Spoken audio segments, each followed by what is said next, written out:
Para poder evolucionar espiritualmente, para poder trabajar en los asuntos pendientes que tenemos que hacer una tarea de autodescubrimiento, tenemos que hacer un viaje a nuestro interior y entender quiénes somos, para qué estamos aquí y trabajar en esos eventos que tenemos inconclusos. Lo que pasa mayormente es que, como anteriormente hemos sido afectados por ciertas personas, por ciertos eventos, hemos sido dañados, hemos sido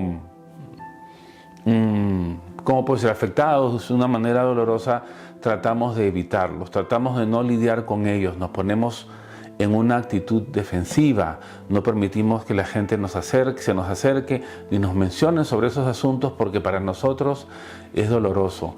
Pero ¿qué pasa? Simplemente estamos poniendo esos problemas en stand-by, que tarde o temprano van a regresar y nos van a causar problemas. ¿Y qué pasa? ¿Qué es lo que hacemos nosotros para lidiar con esos eventos? Para no lidiar. Nuestro ego utiliza ciertos mecanismos de escape. Para explicarlo de mejor manera, primero voy a explicar el caso de Analí. Analí tuvo una infancia muy complicada. Haciendo una pausa, la mayoría de problemas que tenemos nosotros como adultos vienen de la infancia. En el caso de Analí, pues los padres tenían muchas expectativas, eran muy rígidos, le exigían demasiado, tenía que estar entre las primeras de la clase, tenía varias actividades después de la clase, básicamente no tenía permiso de equivocarse y si se equivocaba era castigada o era ridiculizada, ¿no?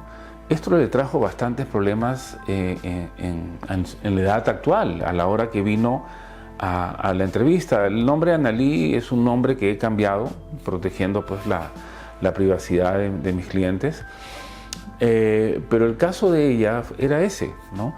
Que pasó todo eso durante la infancia y a la hora que yo le estaba haciendo las entrevistas y le estaba haciendo preguntas, noté que en el transcurso de su vida, para cada cosa que había hecho mal, tenía una explicación. Y a pesar de que esa explicación no tenía sentido, ni tenía lógica, pues ella se la creía, que por eso es que le había pasado tal cosa, por eso había hecho tal cosa, y por eso se había divorciado, y por eso había perdido su trabajo, y por eso la habían despedido, en fin, tenía excusa tras excusa tras excusa detrás de todo aquello que ella había hecho. El mecanismo de escape de su ego es la racionalización. Voy a hablar de eso en un momento, pero vamos a continuar con el caso de Joy, ¿no? El caso de Joy es un poco diferente.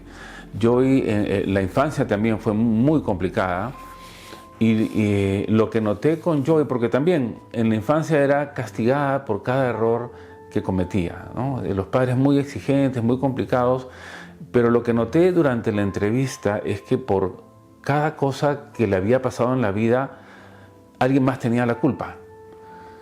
Que si de niña no sacó buenas notas era culpa de la maestra, que si de niña no practicó tal deporte era culpa de la madre, que si adolescente le pasó tal cosa era culpa de tal persona, y así continuó toda su vida. Que si se divorció porque fue culpa del esposo, y si los hijos se metieron en las drogas porque fueron culpa de los amigos. Nunca asumía la culpa de nada, siempre me estaba dando respuestas que para ellas eran lógicas y racionales, a pesar de que no lo eran en ningún sentido. Entonces, volviendo al tema, ¿cuáles son los mecanismos de escape que utiliza nuestro ego? Los voy a mencionar. El primero es la compensación. ¿Qué es la compensación? Por ejemplo, lo que pasa con el cuerpo humano y nuestros órganos, ¿no? Cuando tenemos dos órganos que cumplen la misma función, cuando uno comienza a fallar, pues el otro comienza a compensar lo que el otro no está haciendo. Lo mismo pasa con el ego. Si yo siento que soy débil, delgado, flaco, mi compensación va a ser meterme en un gimnasio para sacar músculos y tener más cuerpo, tener más masa. Quiero demostrar lo opuesto de lo que soy y de lo que siento. Lo mismo pasa con la baja autoestima, ¿no? Hay un dicho en español, ¿no?, que dice, dime de qué presumes y te diré de qué careces. Es cierto, porque es el mecanismo de compensación lo que nos hace presumir de lo que en realidad no tenemos. Compensación.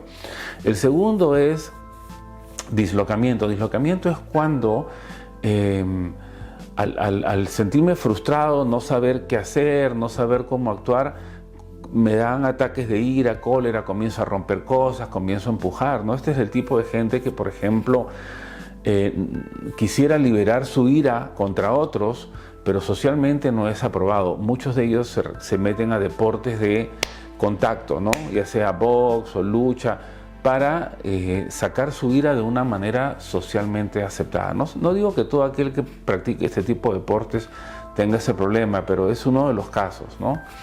El siguiente es la proyección.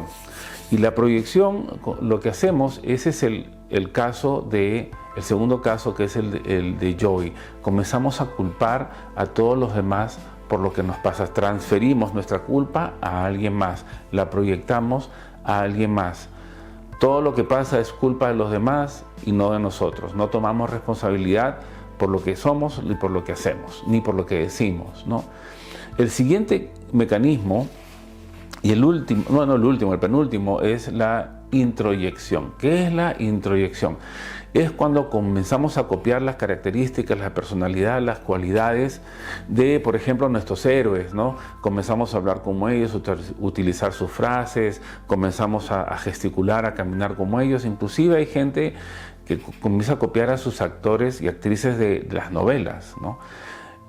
Y eso es una especie de máscara que nos ponemos para lidiar con estos asuntos con los que no queremos trabajar. El último caso, el último mecanismo de escape del ego es la racionalización, que este es el caso de Annalie, que es el primer caso que mencioné. Recuerden, Annalie y Joy son nombres que he cambiado, no son nombres reales de mis clientes. En el caso de Annalie, que tenía que dar una explicación para todo lo que había hecho mal, supuestamente, ¿no? La racionalización es eso, es buscar una explicación lógica, una explicación válida, una explicación racional para algo que no la tiene. La persona se cree lo que está diciendo, para ellos es lógico, es válido, es racional, aunque no tiene nada de eso. ¿Y qué pasa con eso? Simplemente estamos poniendo nuestros problemas y asuntos en stand-by. Tarde o temprano eso se van a manifestar de diferentes maneras, inclusive problemas patológicos, ¿no? En fin, ya que expliqué cuáles son los mecanismos de escape del ego que todos hemos usado y seguimos usando en ciertos momentos de nuestra vida, mi pregunta es, ¿cuál usas tú? Ahora analízate qué mecanismo estás usando. Y a la hora de usar ese mecanismo, ¿qué estás tratando de evitar? ¿Qué no quieres reconocer o en qué no quieres trabajar? Esa es la pregunta que te hago. Y esa es la invitación también que te hago a trabajar en eso. Porque el postergarlo simplemente es eso. Lo estás postergando porque no estás resolviendo nada. Y tarde o temprano va a venir y te va a atrapar. En fin, espero que hayan encontrado esta información interesante. Para mí ha sido un placer. Conmigo será hasta la próxima. Adiós.